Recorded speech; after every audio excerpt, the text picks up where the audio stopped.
Bonjour, alors mon nom est Céline Bouffard, je suis l'animatrice du volet proche aidant de la communauté aînée. Aujourd'hui, comme vous voyez à l'écran, on a le plaisir d'accueillir Madame Yacine Thiam avec une présentation qui aura pour titre Améliorer le soutien psychoéducatif des proches aidants en contexte de troubles neurocognitifs majeurs. Madame Thiam est sociologue de formation, elle a un doctorat en santé publique sur la gestion des maladies chroniques. Elle termine tout juste une maîtrise en travail social sous la direction de M. Yves Couturier. Et son mémoire tentait de répondre à la question suivante. L'éducation thérapeutique du patient est-elle une réponse pertinente pour améliorer le soutien psychoéducatif des proches aidants?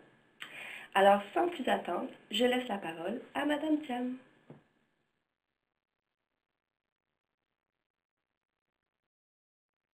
Bonjour, aujourd'hui je vais vous présenter les résultats de ma recherche sur les interventions psychosociales auprès des proches aidants de personnes atteintes de troubles neurocognitifs majeurs, notamment ceux atteints de la maladie d'Alzheimer.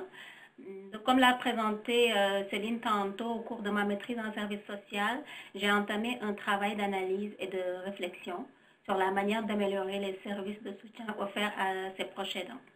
Je peux dire qu'une pratique d'intervention a popé durant ma recherche bibliographique et cette pratique est dénommée l'éducation thérapeutique.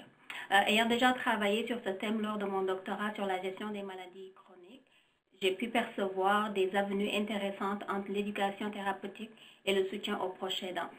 C'est ainsi que j'ai orienté ma recherche sur l'analyse de la pertinence de cette démarche d'éducation thérapeutique dans l'amélioration du soutien psychoéducatif des proches aidants des personnes atteintes d'Alzheimer. Avant de vous présenter les résultats de cette recherche qui a été approuvée d'une certaine manière par une société Alzheimer régionale, j'aimerais tout d'abord vous parler un peu de l'éducation thérapeutique, de ce que c'est. De manière générale, quand je parle au Québec d'éducation thérapeutique, les personnes ont tendance à cligner les yeux, genre de quoi elles parlent, celle-là. Cependant, quand j'explique le concept, on me dit « Hey, j'ai l'impression de faire ça dans ma pratique de tous les jours sans m'en percevoir ». Donc aujourd'hui, avant de rentrer dans le vif du sujet, je vais essayer d'expliquer ce que c'est l'éducation thérapeutique. Initialement, on parle d'éducation thérapeutique du patient parce qu'il s'agit d'un dispositif d'aide proposé à une personne atteinte d'une maladie chronique ou en tout cas d'une affection de longue durée, afin que cette personne puisse acquérir les compétences et les connaissances indispensables à ses soins et ses traitements pour qu'elle puisse, elle et ses proches, s'adapter aux contraintes imposées par la maladie dans leur vie quotidienne. C'est une pratique qui se base sur une relation éducative entre un intervenant et son client, mais il ne s'agit pas d'une relation hiérarchique. Il s'agit plutôt d'une relation de partenariat et de collaboration où savoir professionnel et savoir expérientiel sont mis ensemble pour générer un résultat qui peut répondre aux besoins et attentes du client. Seulement, comme on est dans un contexte de troubles neurocognitifs majeurs, les troubles cognitifs, notamment somnesiques de la personne atteinte, constituent un obstacle majeur à l'apprentissage et à l'acquisition de nouvelles compétences et connaissances. Parce que dans cette situation, l'entrée de la personne atteinte dans une relation éducative devient difficile. De ce fait, le proche aidant devient le pilier, il devient le support de la relation éducative entre l'intervenant et la personne atteinte et devient ainsi la principale cible de l'éducation thérapeutique. Maintenant que le contexte de ma recherche est clarifié, je vais vous exposer les résultats. Même si l'éducation thérapeutique du patient est applicable par n'importe quel type de professionnel de la santé et des services sociaux, la démarche que je propose est intégrée dans la pratique des intervenants sociaux. Et oui, la charité bien ordonnée commence par soi-même. Ainsi, j'ai jumelé le dispositif d'éducation thérapeutique au modèle d'intervention sociale, notamment celui des travailleurs sociaux. Et avant de vous présenter le modèle, j'aimerais rajouter qu'étant donné le contexte difficile, que ce soit dans le public, à savoir un contexte de fusion et de restructuration, mais aussi dans le communautaire, à savoir le manque de ressources, je ne souhaitais pas, durant ma recherche, donner l'impression que je rajoute du travail. Il ne fallait surtout pas faire ressentir aux intervenants un sentiment de surcharge. Donc, je ne voulais pas donner cette impression aux travailleurs sociaux qui travaillent auprès des proches aidants. Je ne voulais surtout pas leur donner l'impression qu'ils doivent accomplir de nouvelles tâches ou mettre en œuvre des activités supplémentaires. Mon objectif était de démontrer qu'en appliquant une approche basée sur l'éducation thérapeutique, l'intervenant améliore sa pratique et même enclenche une amélioration continue de la qualité des services qu'il offre. Donc, le modèle que je propose est plutôt une nouvelle philosophie d'intervention, une nouvelle couleur qu'applique l'intervenant. Donc, pour pouvoir, si on regarde notre diapositive, la figure 5 qui est tirée de la page 19 du mémoire présente les convergences entre l'éducation thérapeutique et le travail social au niveau du processus. En bleu, on a le processus générique d'intervention sociale selon Turcotte et Deslauriers. Et puis en orange saumon, là, c'est le processus de mise en œuvre de l'éducation thérapeutique. On peut voir qu'on a 6 étapes en général. La prise de contact, l'analyse et l'explication de la demande, l'évaluation du fonctionnement social correspondent en éducation thérapeutique au diagnostic éducatif, à l'identification des besoins, mais aussi à la formulation des objectifs. Donc, que ce soit en intervention sociale, que ce soit en éducation thérapeutique, c'est à peu près les mêmes démarches qu'on pose pour, en tout cas, connaître la situation de la personne. Comme vous le voyez, planification de l'intervention, c'est la même chose. Après, on réalise l'intervention et puis finalement, on évalue l'intervention. Voilà. Maintenant, cette figure présente en tout cas comment on intègre la démarche d'éducation thérapeutique dans la pratique habituelle des intervenants sociaux. Donc, ce qui est intéressant avec la démarche de la pédagogie par objectif, elle est différente de celle de la pédagogie par contenu. La pédagogie par contenu va focuser sur le contenu de ce que la personne devrait s'approprier, devrait apprendre, alors que la pédagogie par objectif va travailler au niveau de qu'est-ce que la personne a envie d'apprendre, qu'est-ce que la personne recherche quand il entre dans cette relation éducative. D'abord, on va prendre, moi j'ai pris comme exemple dans mon mémoire une madame qui est proche aidante de son conjoint et puis qui a une problématique qu'elle trouvait vraiment difficile, c'était la patience. La madame avait vraiment de la difficulté à être patiente vis-à-vis des répétitions de son conjoint. Son conjoint répète tout le temps la même chose et la madame commençait vraiment à perdre patience par rapport à ça. Ça créait des chicanes et puis des incompréhensions dans le couple. Donc, moi, j'ai pris l'exemple de cette madame que je vais appliquer à la démarche éducation thérapeutique en intervention sociale auprès des proches aidants. Donc, cette madame, on va l'appeler PA1, proche aidant 1. Donc, avec la démarche éducation thérapeutique, au moment où la personne, l'intervenant prend contact et puis analyse la demande de la madame, à savoir, j'ai envie de gérer mon impatience vis-à-vis de mon mari face à ces répétitions.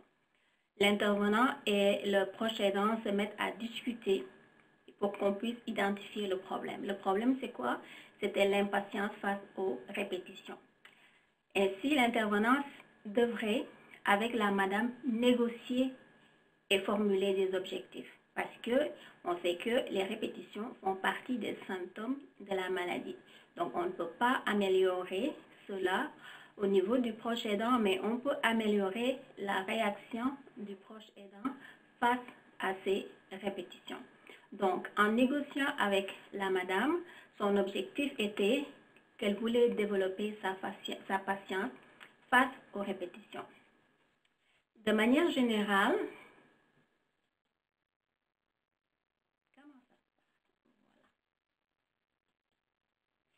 l'intérêt de l'éducation thérapeutique dans cette démarche est que l'intervenant, parce que ce que je n'ai pas dit, c'est que j'ai eu à observer des rencontres entre intervenants et proches aidants. Et puis, j'ai analysé l'observation que j'ai eue et puis j'ai comparé avec ce que l'intervenant aurait pu faire autrement si elle avait appliqué l'éducation thérapeutique. Et ce qui ressort, c'est qu'il y a 3 façons d'aborder la question le problème de l'impatience face aux répétitions chez ce proche aidant.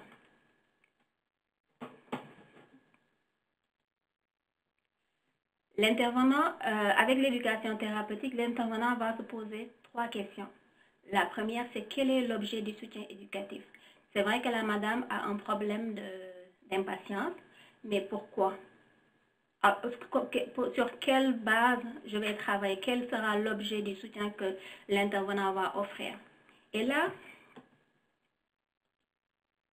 j'avais 3 cas. C'est-à-dire que on a le cas 1, c'est-à-dire que le proche aidant possède le savoir-faire et le savoir-être pour gérer les situations de répétition de son conjoint, mais sa difficulté est plus liée au fait qu'elle ne comprend pas pourquoi son conjoint répète autant. Dans ce cas, la dimension à travailler est davantage cognitive, à savoir celle en lien avec les connaissances. Peut-être que madame ne sait pas que les répétitions font partie des symptômes de la maladie.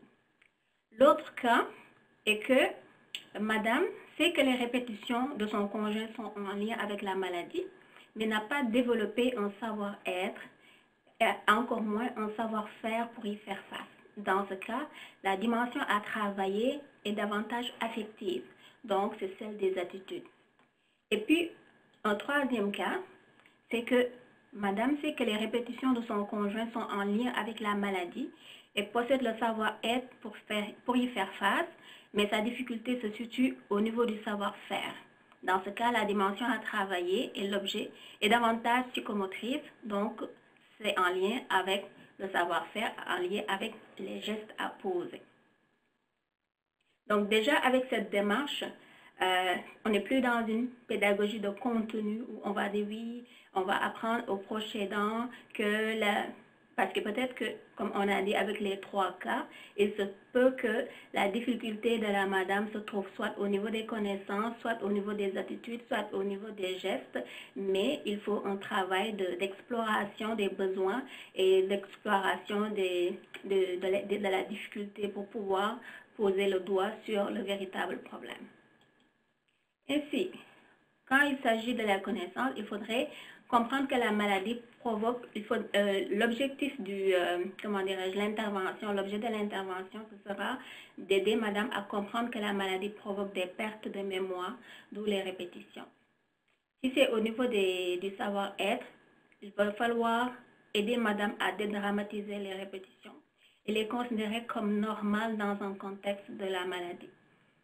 Et puis, s'il s'agit plutôt d'une problématique en lien avec le savoir-faire, on actionne une stratégie de gestion des émotions. Une fois que l'objet du soutien psychoéducatif est connu, travaillé, négocié avec le proche aidant, maintenant l'intervenant se pose la question, maintenant comment je vais pratiquer le soutien psychoéducatif? Avec dans le contexte de notre travail, l'approche qu'on avait vue, qui était plutôt intéressante, c'était l'approche cognitivo-comportementale, parce que ça a un lien avec le savoir, mais aussi avec le savoir-être et le savoir-faire. Donc, l'intervenant se dit, OK, je vais aider le proche aidant à acquérir des moyens cognitifs, affectifs ou psychomoteurs pour améliorer la gestion des situations de répétition. Une fois qu'on connaît l'objet du soutien, qu'on sait quelles pratiques mettre en place, maintenant, il faut évaluer. L'évaluation de l'intervention est très importante en éducation thérapeutique. Parce que, comme on a dit, ce n'est pas ce que le proche aidant sait, c'est comment il se l'approprie. Ainsi, le fait d'évaluer, ça permet, si par exemple la problématique était au niveau des savoirs, l'évaluation va porter sur qu'est-ce que cette personne a appris, qu'est-ce que madame a appris de l'intervention. Si c'était en lien avec les attitudes, maintenant, l'objet de l'évaluation va porter sur comment elle réagit maintenant qu'on a fait l'intervention. Et puis, si c'était une question en lien avec le savoir-faire, maintenant, on dit comment il agit maintenant. Et une fois que l'évaluation termine, on essaie de revoir les stratégies psychoéducatives. C'est-à-dire que ça devient aussi un processus itératif jusqu'à ce que l'intervenant et madame la proche aidante soient d'accord que le but de l'intervention est atteint, à savoir que la personne a acquis les connaissances et les compétences nécessaires pour gérer ces situations de répétition du conjoint. Donc, grosso modo, c'est ce type de démarche que j'ai développé. C'est sûr que c'est plus développé dans le mémoire, mais comme on a une dizaine de minutes, quinzaine de minutes de présentation, donc je m'en arrêterai là. Et puis, si vous avez des questions, ça me ferait plaisir de pouvoir travailler avec vous sur ça. Merci. Un énorme merci, Madame Thiam, d'être venue nous présenter vos résultats de votre mémoire. Comme à l'habitude, en fait, vous pouvez, si vous avez des questions, n'hésitez pas à nous contacter, soit moi ou Madame Thiam. Vous avez les adresses à l'écran. Si vous aussi, vous avez envie de partager votre expertise terrain ou scientifique, vous pouvez nous écrire. Il est possible de le faire sous 2 formules, soit la capsule ou soit encore sur une version écrite qu'on appelle les bons coups. Aussi, je mets à la capsule, vous allez voir qu'il y a un petit formulaire d'appréciation. Je vous invite à le remplir. Ça aide à avoir une rétroaction et peut-être à s'améliorer encore plus. Donc, je vous dis à bientôt et à la prochaine pour une autre capsule. Merci.